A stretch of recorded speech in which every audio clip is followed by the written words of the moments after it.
What if the price of a royal crown wasn't just gold, but something buried deep in the blood, a secret code passed from parent to child, generation after generation until the body itself began to betray its legacy?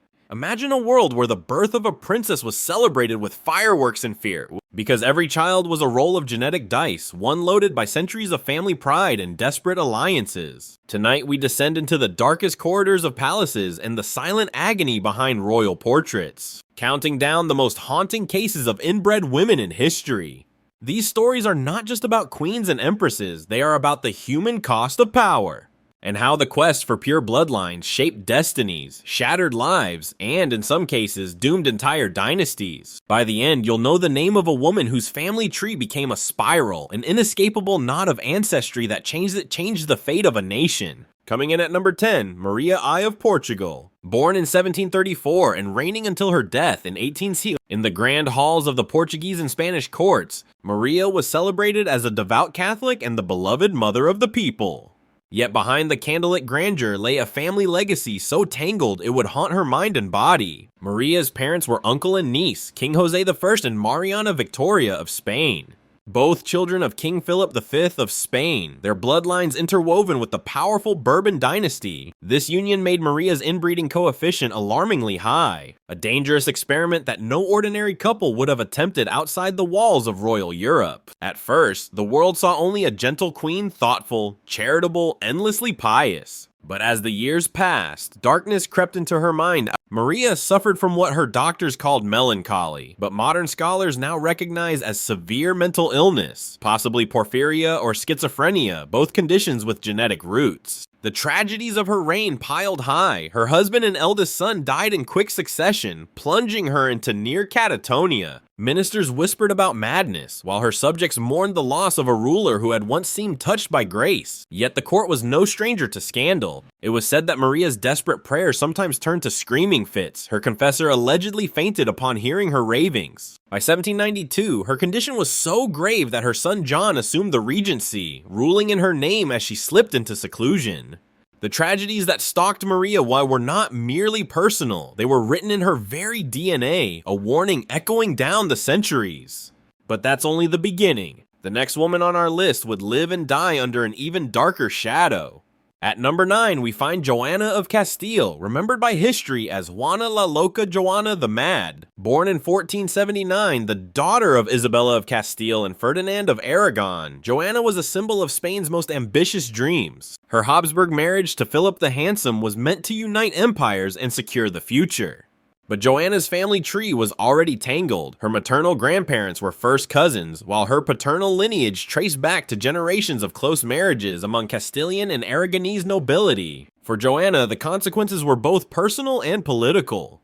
She was plagued by deep depression and episodes of psychosis. Historical accounts describe her wandering palace corridors at night, unable to sleep, gripped by jealousy and sorrow. After her beloved Philip's death, some say poisoned, others claim natural causes. Joanna clung to his corpse, refusing burial for weeks, convinced he would return to her. Her mental state made her a pawn in a series of brutal power plays. Her father imprisoned her, her son manipulated her status, and she spent nearly 50 years locked away in Tordesillas, isolated from her children and the world. Some modern historians, like Bethany Aram in Juana the Mad, Sovereignty and Dynasty in Renaissance Europe, 2005, argue that Joanna's mental illness may have been exaggerated by her enemies. Yet the genetic burden of the Habsburgs is indisputable, manifesting in generations of instability.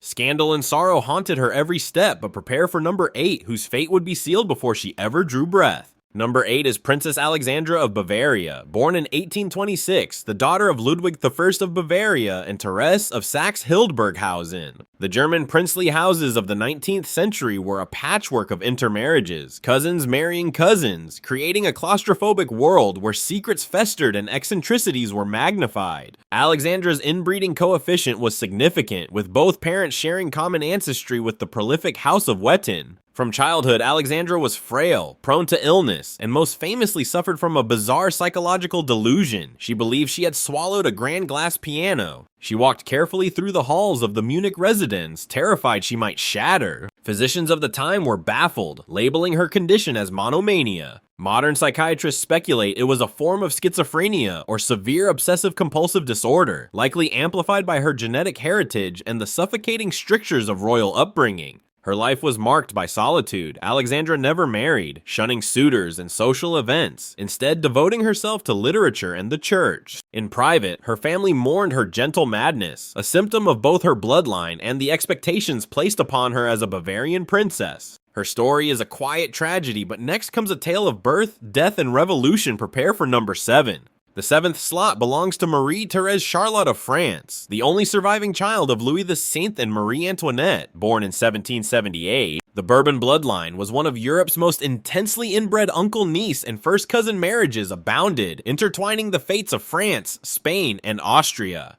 The consequences were catastrophic. Marie-Thérèse's 3 siblings all died young, likely due to inherited frailty. She herself survived the terror of the French Revolution, but not unscathed. As a child, Marie-Thérèse was imprisoned in the Temple Tower, subjected to near starvation, neglect, and trauma that scarred her for life. Physically, she suffered from migraines, chronic weakness, and what contemporaries called nervous disorders. The revolution destroyed not only her family, but the very idea of Bourbon legitimacy. The once glorious dynasty was shattered, its heirs left adrift. Court gossip swirled for decades. Rumors claimed she had been secretly swapped with a peasant girl, that she bore illegitimate children in exile, that she was a pawn in a royalist conspiracy. Most historians dismiss these tales, but they reveal how suspicion and paranoia followed inbred dynasties like a shadow. Yet her tragedy is eclipsed by the woman at number 6, whose family's obsession with purity would echo for centuries. Next on our tragic list is Princess Victoria Melita of Saxe-Coburg and Gotha, born in 1876 to Alfred, Duke of Edinburgh, and Grand Duchess Maria Alexandrovna of Russia. The web of Victoria's ancestry stretched across Europe. She was a granddaughter of both Queen Victoria of the United Kingdom and Tsar Alexander II of Russia.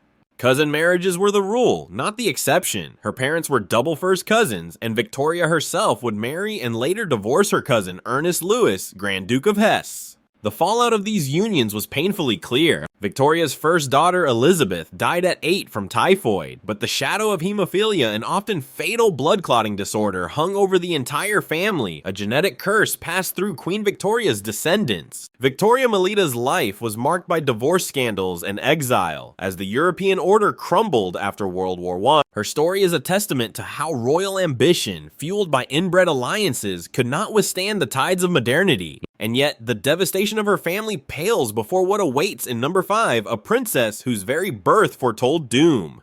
Coming in at number 5 is Princess Charlotte of Belgium, later Empress Carlotta of Mexico. Born in 1840 to King Leopold I of Belgium and Louise of Orleans, Charlotte's pedigree was a tapestry of European royalty interwoven with recurrent cousin marriages. Both her parents were descendants of the House of Bourbon, sharing multiple ancestors within only a few generations, a pattern repeated across the thrones of France, Belgium, and Austria. Her union with Archduke Maximilian of Austria, himself a product of Habsburg inbreeding, only intensified the risks. The consequences of this concentrated lineage revealed themselves most tragically in adulthood. After Maximilian accepted the doomed Mexican throne, Charlotte endured years of mounting stress, exile, and isolation. Her mental health began to unravel in her mid-20s. By 1867, she was exhibiting symptoms of severe psychosis, including hallucinations, paranoia, and catatonia.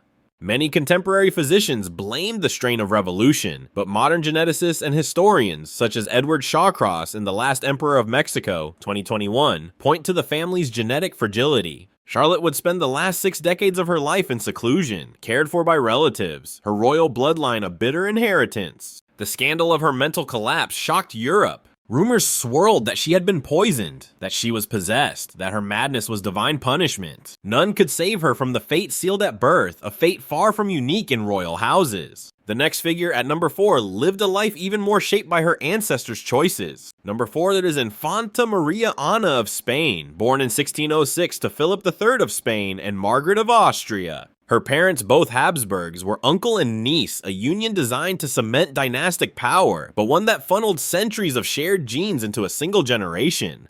When Maria Anna later married Ferdinand III, Holy Roman Emperor, her first cousin, she became the keystone of a European bloodline renowned for its genetic bottleneck. Her children were afflicted with a range of illnesses and deformities, the most notorious being Charles II of Spain, whose severe disabilities would shake the foundations of the Spanish monarchy.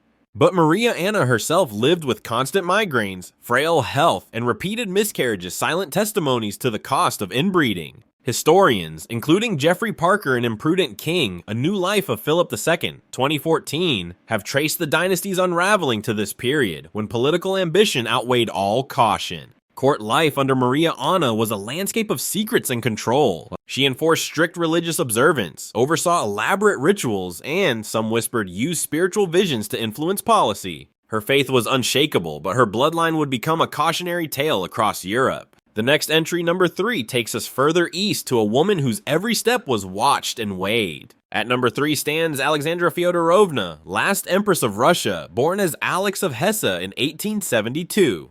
Her mother, Princess Alice of the United Kingdom, and father, Louis IV, Grand Duke of Hesse, were both descendants of Queen Victoria, whose children married throughout Europe, multiplying cousin connections. When Alexandra wed Nicholas II, last Tsar of Russia, and her own second cousin, the lines of descent grew even tighter. Alexandra's most famous legacy is the genetic disease she brought to the Russian throne, hemophilia. Her son, Tsarevich Alexei, was born with the disorder, which causes uncontrollable bleeding, a condition Alexandra passed down from her grandmother Victoria. The desperate search for a cure drove her into the arms of the mystic Rasputin, whose influence would hasten the fall of the Romanov dynasty. Alexandra herself suffered from deep depression, anxiety, and physical ailments throughout her life, haunted by her inability to secure the family's future.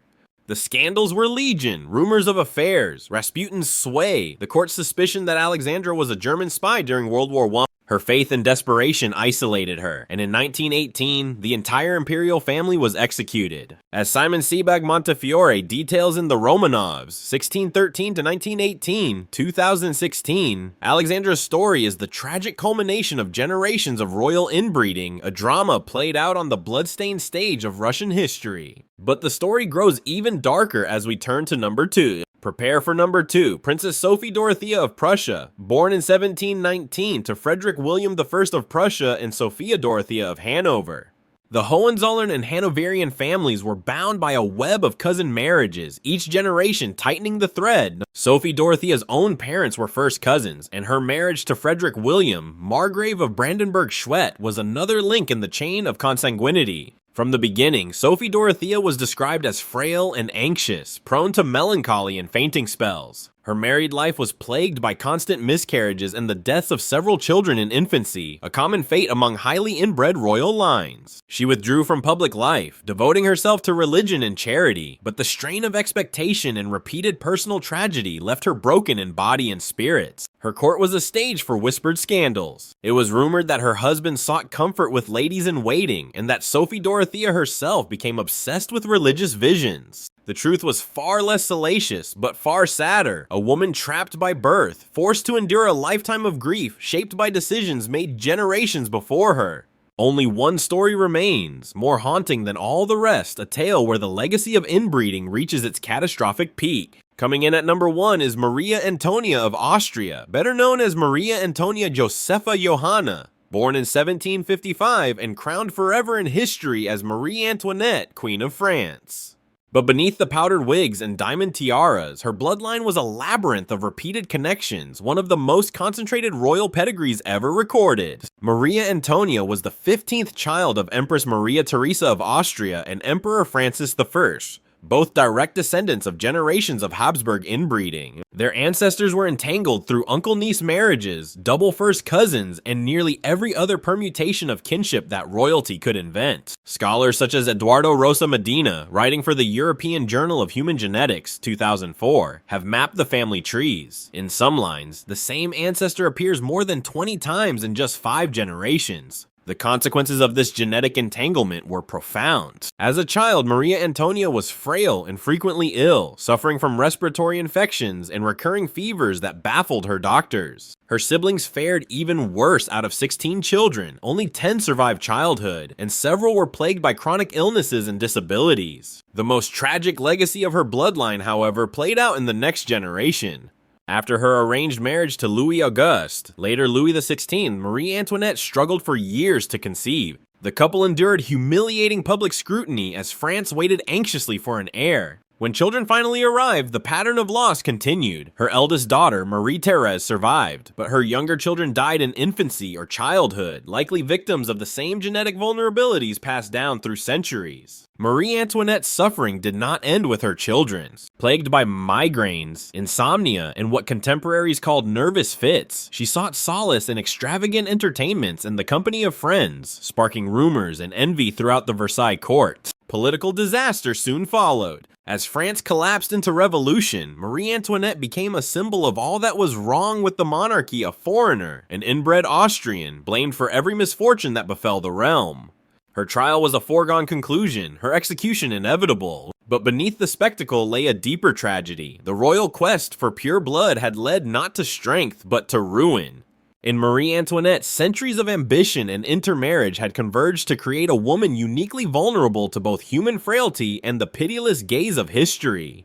Even today, the complexity of her family tree stands as a warning, an intricate diagram of how power, isolation, and the desperate search for legitimacy can twist the fates of those born to rule. The story lingers in every echoing chamber of Versailles, every faded portrait, every secret letter written in the night. The cost was never just crowns or kingdoms. It was the slow, silent unraveling of the body and mind, generation after generation, until the past itself became a prison. But the story of inbreeding doesn't end in the marble halls of Europe.